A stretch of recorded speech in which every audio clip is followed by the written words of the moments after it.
Coucou toi, j'espère que tu vas bien. On se retrouve, il est quasiment 19h. Il est 19h06 précisément. Je reviens d'une petite après-midi où j'ai changé mon set de piercing sur le nez. Cette partie de la vidéo est en collaboration d'ailleurs avec cette marque de piercing. Je pense que tu connais un peu le game de cette marque. C'est Medusa, M-A-E-D-U-S-A. Medusa. Tu peux tout retrouver sur son site internet et son Instagram, donc je te mets évidemment tous les liens en barre d'infos. Je te mets d'ailleurs un screen ici de son Instagram et de son site internet. La chance de collaborer avec cette marque qui a tout simplement des piercings juste incroyables avec un univers, un style qui est vraiment propre à elle. Je trouve que son site est très bien réparti. Tu peux choisir tes bijoux par type de piercing. Tu peux aussi trouver des bijoux pour stretch les trous. Donc j'ai pris plusieurs styles de bijoux. Sur le nez, j'ai le Polar Star, donc étoile polaire en fait. Et j'ai donc fait une symétrie avec les deux. Et j'ai pris une double chaîne. Faut savoir que j'ai fait ce double nostril juste pour avoir la chaîne.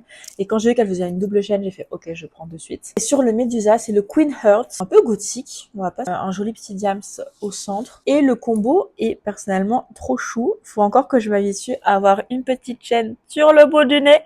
Mais je trouve ça beaucoup trop mignon. J'ai pris également une autre symétrique, Bohemian Moon, un des incontournables chez Medusa. Donc ceci, et ça peut se mettre, bah évidemment ça se met sur le nostril, ça peut aussi se mettre au niveau du Medusa, ou si vous avez évidemment des bijoux ici, au niveau des oreilles. Je vais vous montrer une photo. C'est ce qui m'a fait craquer chez les piercings de Medusa. C'est ce combo-là avec le Moon et le Queen Heart. Mais mon gros coup de cœur, c'est le Queen Heart sur le Medusa. J'ai eu un énorme coup de cœur. Ça a été la chaîne et le Queen Heart. C'est le Polar Star. Donc celui que j'ai ici coûte 29 € l'unité. Le Bohemian Moon coûte 36 € l'unité. Et le Queen Heart coûte 39 € l'unité. Je vais vous trouver les petites chaînes. Et la double chaîne coûte entre 24 et 26 €. Quittons cette page de pub pour parler un peu organisation et carnet de notes. Je commence enfin ma formation de formatrice cette semaine, demain ou ce soir si j'ai la motive de faire du e-learning ce soir. J'ai voulu me faire un petit kiff sur un carnet de notes qui va être amplement dédié à mon rôle de formatrice et aussi un agenda / planeur en plus de mon agenda numérique. Donc j'ai craqué sur une collection de Coconotes avec Crush. Donc là c'est le carnet de notes qui est très texturé avec du rose, du rouge, vraiment mes couleurs favorites en plus. Vous avez, c'est légèrement pointillé à l'intérieur. Et ce que j'aime bien aussi, c'est que vous avez le petit turban pour savoir où vous en êtes. J'adore les carnets qui font ça. Je trouve ça d'une praticité. Et j'ai craqué pour leur planeur qui est tout aussi beau et tout aussi grand d'ailleurs, il fait très grand. Et à l'intérieur, c'est de la spirale. Et vous avez des petites pages comme ça, très classiques.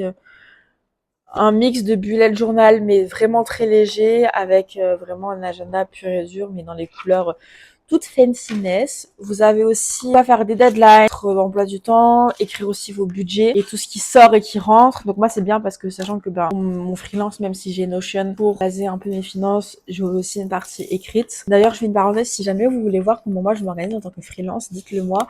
Si vous voulez que je fasse une vidéo dédiée à ça ou si je peux les inclure dans les vlogmas, c'est comme vous voulez. J'ai longuement hésité entre ces deux-là et le planeur et le carnet de notes de Ticia, Procrastination Club. C'est juste que je n'ai pas acheté chez elle car le planeur était un peu trop mélange perso pro. Il y avait trop de trucs, track d'humeur, vision board, etc. Des choses que j'aime bien faire mais séparément. Moi par exemple le traquage d'humeur je ne fais pas ça sur, je trouve ça, pas que je trouve pas ça inutile mais juste que je sais pas m'y tenir. Et il y avait voilà un peu trop de perso, donc que je voulais quelque chose de plus pro. Mais sinon je vous le recommande. Mais franchement fois 1000 parce que je trouve que la DA est incroyable. Je vous mettrai également son site en barre d'infos. Je vais vous mettre quelques petites photos de son planeur, de son carnet de notes, etc. Il y a de fortes chances si elle fait d'autres produits, j'achète chez elle parce que honnêtement, Tissa est une youtubeuse que j'aime énormément. C'est une créatrice de contenu que j'aime énormément avec une DA hyper colorée, pas du tout minimaliste. On est loin du beige et du marron. On est sur des couleurs. Vraiment, j'adore. J'adore vraiment ce qu'elle fait. Donc j'ai longuement hésité avant d'acheter son planeur. Franchement, si vous cherchez un planeur style un peu girly, avec une DA très poussée, mélange bullet journal, agenda, etc., foncez direct. Moi, c'est juste que je suis très pragmatique, j'ai besoin d'un truc pro et un truc perso. J'arrive pas à mélanger les deux, sinon je me mélange. Je ne sais pas trop ce que je vais faire après avoir fini cette vidéo. Je vais peut-être refaire du scrapbooking, j'en ai fait très tôt dans la journée, enfin j'en ai fait à 3 h du matin parce qu'on n'arrive pas à se coucher avec mon copain, donc j'en ai fait pour un peu m'apaiser, me calmer. Donc ça m'étonnerait pas qu'il y ait une deuxième session scrapbooking dans la vidéo. Et sinon, ça va être une soirée assez chill, comme on les aime, quoi.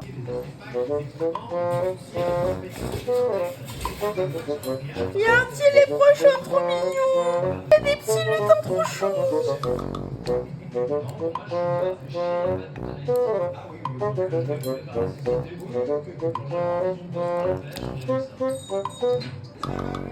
La petite porte.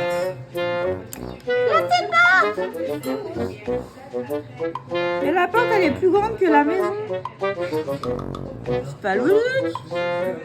Bah oui. Ah,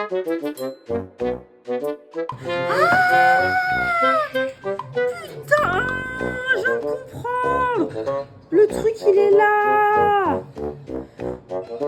Mais c'est pas logique.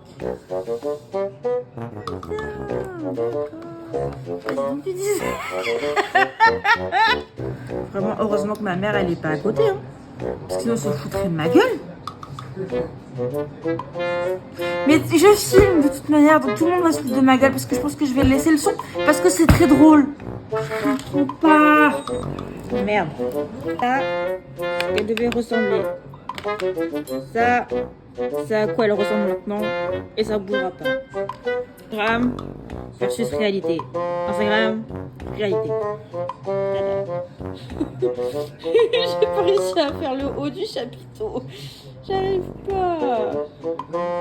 Oui. J'arrive pas.